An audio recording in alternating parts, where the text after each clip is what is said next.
நம்ம 100 days சேலஞ்சோட second day இன்றைக்கி நமக்கு என்ன கிடச்சிருக்கு பார்த்திங்கன்னா ப்ராஃபிட் தான் கிடச்சிருக்கு. 2151 ப்ராஃபிட் இன்றைக்கி. ஸோ நம்ம ஏன் இந்த ட்ரேட் எடுத்தோம் பார்க்குறோம். ஃபஸ்ட்டு பார்த்திங்கன்னா நிஃப்டி ஓப்பன் ஆகும்போதே ஒரு நல்ல ஒரு பேரிஷ் மூவ்மெண்ட்டில் ஓப்பன் ஆச்சு. நல்ல ஒரு டவுன் சைடில் ஓப்பன் ஆச்சு. ஒரு நல்ல ஒரு டவுன் ஃபஸ்ட்டு ஒரு 5 மினிட்ஸ் கேனில் பார்த்திங்கன்னா நல்ல ஒரு டவுன் போச்சு. அதுக்கப்புறம் ஒரு சின்ன ரீஸ்டேட்மெண்ட் நடந்து மார்க்கெட் திரும்ப இறங்குறப்ப நம்ம என்ட்ரி ஆனோம். ப்ரீவியஸ் லோவும் கட் பண்ணும்போது நம்ம வந்து கிளியரான என்ட்ரி எடுக்கலாம் வெயிட் பண்ணியிருந்தோம். பட் ஆனால் அதுக்கு முன்னாடி மூமெண்டம் வந்து கிடச்சதால நான் முன்னாடியே எடுத்துட்டேன். ஆக்சுவலி ப்ரீவியஸ் டே லோ இங்கே இருக்குது. பட் நான் எந்த என்ட்ரி இந்த ப்ளூ கலர் இங்கே எடுத்துட்டேன். ரீசன் பார்த்திங்கன்னா மார்க்கெட்டோட செல்லிங் ப்ரெஷர் வந்து அதிகமாக இருந்தது. ஸோ அதனால் மார்க்கெட் சடனாக ரீசனாக தான் நம்மளுக்கு கன்ஃபார்ம் தெரியும் மார்க்கெட் இன்றைக்கி டவுன் ட்ரெண்ட் தான் அப்படின்னு பார்த்து நம்ம ட்ரேட் எடுத்துட்டோம். ஸோ எடுத்த என்ட்ரி இங்கே, எக்ஸிட் ஆனது இங்கே. ஓகேவா, இதை நம்ம கேப்சர் பண்ண பாயிண்ட்டு ஒரு 50 பாயிண்ட் கேப்சர் பண்ணியிருக்கோம். ஸோ இந்த ட்ரேடில் பார்த்திங்கன்னா நம்மளோட கேபிட்டல் 25,000 தான். ஓகே, நம்ம அதை வச்சு தான் ட்ரேட் பண்ணோம். நேற்று அந்த 2,000 நம்ம வித்ட்ரால் பண்ணி எடுத்துட்டோம் ப்ராஃபிட்டை. ஸோ ரிமைனிங் இது 25,000. இன்றைக்கி ப்ராஃபிட்டும் நான் வித்ட்ரால் போட்டேன். பார்த்திங்கன்னா தெரியும், வித்ட்ரால் பெண்டிங் போட்டு ஜனவரி 21 இவ்வளோ அமௌண்ட் அப்படின்னு காட்டும். ஓகேவா, ஸோ வித்ட்ரால் அமௌண்ட் நம்ம வந்து எடுத்துருவோம். அப்பப்போ பார்த்து ட்ரேட் பண்ணி எடுத்துருவேன். லாஸ் ஆயிடுச்சுன்னா மட்டும் டாப் பண்ணுற மாதிரி ஆப்ஷன் இருக்குது. மற்றபடி வந்து வித்ட்ரால் பண்ணி எடுத்துருவேன் ப்ராஃபிட் வந்துச்சுன்னா. ஓவரால் கேபிட்டல் 25,000 தான். இதை வச்சு அந்த ட்ரேட் பண்ணுறேன். ஸோ இன்கேஸ் ரொம்ப ட்ராடவுன் வச்சுன்னா ஒரு 10,000 எக்ஸ்ட்ரா வச்சுருக்கேன் டாப் பண்ணுறதுக்கு. ஏன்னா ஒரு லாட் எடுக்க 14,000 தேவை. மேபி என்னோடய லாஸ் வந்து 10,000 தாண்டி போச்சுன்னா என்கிட்ட 15,000 தான் இருக்கும். அதையும் தாண்டி போகிறவங்க எனக்கு ட்ரேட் பண்ண காசு இருக்காது. ஸோ 10,000 எக்ஸ்ட்ரா வச்சுருக்கேன். ஸோ டோட்டல் கேபிட்டல் பார்த்திங்கன்னா 35,000. அது 25,000 இதில் இருக்குது. 10,000 பேக்கப்பில் வச்சுருக்கேன். அதை நான் யூஸ் பண்ணாமல் இருக்கணுன்றதுக்கோசம் பார்க்கலாம்.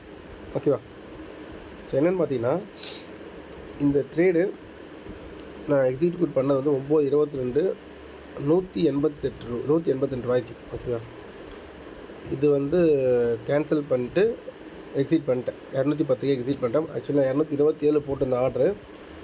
சரி, எனக்கு அந்த மொமெண்டம் வந்து லைட்டாக டேர்ன் ஆன மாதிரி இருந்துச்சு. அதனால் எக்ஸிட் பண்ணிட்டு வரேன். ஏன்னா எனக்கு கொஞ்சம் எக்ஸ்பீரியன்ஸால் மார்க்கெட் சடனாக எப்படி வேணால் ரைஸ் ஆகும். ப்ராஃபிட் வரும்போது அதை பார்த்து புக் பண்ணிட்டு வர தான் புதுசாக தோணும். ஆப்ஷன் ட்ரேடிங்கில் பார்த்திங்கன்னா ரொம்ப முக்கியமான விஷயம், வர ப்ராஃபிட்டை விட்டுறக்கூடாது. ஸோ நம்ம அதிகமாக பாயிண்ட்ஸை கேப்சர் பண்ணுறத விட கொஞ்சமான பாயிண்ட்ஸை கேப்சர் பண்ணி கேபிட்டல் இன்க்ரீஸ் பண்ணி பண்ணுறது இன்னும் பெஸ்ட். ஓகேவா, செகண்ட் ட்ரேட் பார்த்திங்கன்னா 212 எடுத்தேன். அதை வந்து 210 ஒரு 5 ரூபாவில் விற்றுட்டேன். ஓகே, ஸோ 2 ட்ரேட் தான் எடுத்தது. ஸோ இந்த ஒரு நாளுமே வந்து நான் ஒரு சின்ன டிப்பு வந்து என்னோடய எக்ஸ்பீரியன்ஸில் நான் சொல்கிறேன். ஓகேவா, ஏன்னா ஒரு மோர் தென் ஒரு 5 இயர்ஸாக அந்த ட்ரேடிங்கில் இருக்கேன். அதில் மோர் தென் 4 to 5 lakhs நான் லாஸும் பண்ணியிருக்கேன். ஸோ அகைன் எல்லாத்தையும் ஸ்கில்ஸ் லேர்ன் பண்ணிவிட்டு நான் ட்ரேடிங்கில் வந்திருக்கேன். ஸோ இந்த வீடியோவில் எல்லா வீடியோவிலுமே நான் ஒரே ஒரு டிப்பு கொடுப்பேன். ஓகே, இன்றைக்கி நான் கொடுக்குற டிப் என்னென்னு பார்த்தீங்கன்னா, இப்போ இந்தமாதிரி நான் வந்து ப்ராஃபிட் ஏதோ பண்ணிட்டு வச்சுங்களேன். ஃபஸ்ட்டு டேடே ப்ராஃபிட் இல்லை செகண்ட் டேடே ப்ராஃபிட்னா ஃபஸ்ட் டே மேக்ஸிமம் ப்ராஃபிட்டாலே அடுத்த டே நீங்கள் பண்ணாதீங்க. அதுக்கு ஒரு மெத்தட் இருக்குது. இப்போ இந்த ஆப்ஷன் எல்லாத்துலேயும் கொடுத்துருக்காங்க. மேலே அப்படின்னா ட்ரேடிங் செக்மெண்ட் ஒன்று இருக்கும். அதில் அப்படின்னா கில் ஸ்விட்ச் ஒரு ஆப்ஷன் இருக்கும். அதை நீங்கள் ஆஃப் பண்ணால் திரும்ப உங்களால் லஞ்சாலும் ட்ரேட் பண்ண முடியாது. நான் ஆஃப் பண்ணி வச்சுருக்கேன் பார்த்தீங்களா. இதோட திரும்ப நாளைக்கு தான் நல்லா ஆன் பண்ண முடியும். ஸோ அங்கே பார்த்தீங்கன்னா தெரியும், செக்மெண்ட் ஆஃப் பண்ணி வச்சுருக்கேன். ஈக்விட்டி ஆஃப் பண்ணிக்க, எஃப்என்டும் ஆஃப் பண்ணியிருக்கேன். இதனால் என்ன ப்ளஸ்னால், இப்போ நான் என்ன நினச்சாலும் ட்ரேட் பண்ண முடியும். அப்போ நான் மார்க்கெட் பக்கம் போக மாட்டேன். மார்க்கெட் என்ன போனாலும் எனக்கு அதை பற்றி கவலையெல்லாம். எனக்கு ட்ரேட் எனக்கு கிடச்சி நான் வெளியே வந்துடும். இதே நீங்கள் லாஸுக்கும் அப்ளை பண்ணலாம். ஒரு லெவலுக்கு மேலே லாஸ் ஆகிடுச்சு வேணாம் ஆச்சுன்னா நீங்கள் வெளியே வந்துடலாம். ஓகேவா, ஸோ இதான். ஸோ இதில் வந்து பார்த்திங்கன்னா ஆப்ஷனில் காட்டுறேன். நம்ம எடுத்த என்ட்ரி வந்து 182 பார்த்திங்களா. ஃபஸ்ட்டு 5 மினிட்ஸ் கேனில் தாண்டி பிரேக் பண்ணணும்னு என்ட்ரி எடுத்தேன். டார்கெட் வந்து அடுத்த 5 மினிட்ஸ் கேனில் முடியறதுக்குள்ள நம்ம டார்கெட் அச்சீவ் ஆகிடுச்சு. ஓகேவா, ஸோ டீசெண்டான நம்மளுக்கு ஒரு ப்ராஃபிட் இன்றைக்கி 2,000 கிட்டத்தட்ட வந்து மோர் தென் 8% மேலே 25,000 ஒரு பெரிய ப்ராஃபிட் சொல்லப்போனால். ஸோ வெயிட் பண்ணி பார்ப்போம். 100 நாளில் என்னால் சஸ்டெயின் பண்ண முடியுது அந்த மார்க்கெட்டில். இந்த காசை வச்சு என்னால் ட்ரேட் பண்ண முடியுது. உண்மையிலே ஆக்சுவலாக வந்து ட்ரேட் பண்ண முடியுமா, இல்லை இது வந்து நம்ம என்ன வேறு என்ன பண்ணணும், என்ன பண்ணக்கூடாதுன்னு பார்ப்போம்.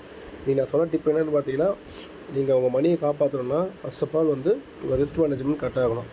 அதுக்கு ரொம்ப முக்கியமாக வந்து இந்த கில் ஸ்விட்ச் இதை ப்ராப்பராக நீங்கள் பயன்படுத்திங்கன்னா கண்டிப்பாக நீங்கள் வந்து வெளியே வந்துடலாம். நான் ப்ராஃபிட் பார்த்தேன், அடுத்த செகண்ட் என்ன பண்ணால் கில் ஸ்விட்ச் போய் எனேபிள் பண்ணுறேன். திரும்ப அடுத்த நாள் காலை தான் ஆன் பண்ணுவேன். அது வரைக்கும் நான் எதுவும் பண்ண மாட்டேன். ஸோ இப்போ நான் ஆர்டர் போடுறேன் பாருங்கள். இப்போ நான் இந்த ஆர்டர் வாங்க போகிறேன். ஓகேவா, என் கையில் காசு இருக்குது. இப்போ இந்த ஆர்டர் வந்து நான் என்ன பண்ண போகிறேன், பை மார்க்கெட்டில் போட்டு பை பண்ணுறேன். என்ன சொல்லிட்டு பாருங்கள், you have temporary disable the segment through kill ஸ்விட்ச், ப்ளீஸ் ரீஎனேபிள் டு ட்ரேட். அப்போ நான் ரீஎனேபிள் பண்ணோன்னா நான் என்ன பண்ணேன், உள்ளே போய் ரீஎனேபிள் பண்ணணும். நான் பண்ணி காட்டுறேன் பாருங்கள்.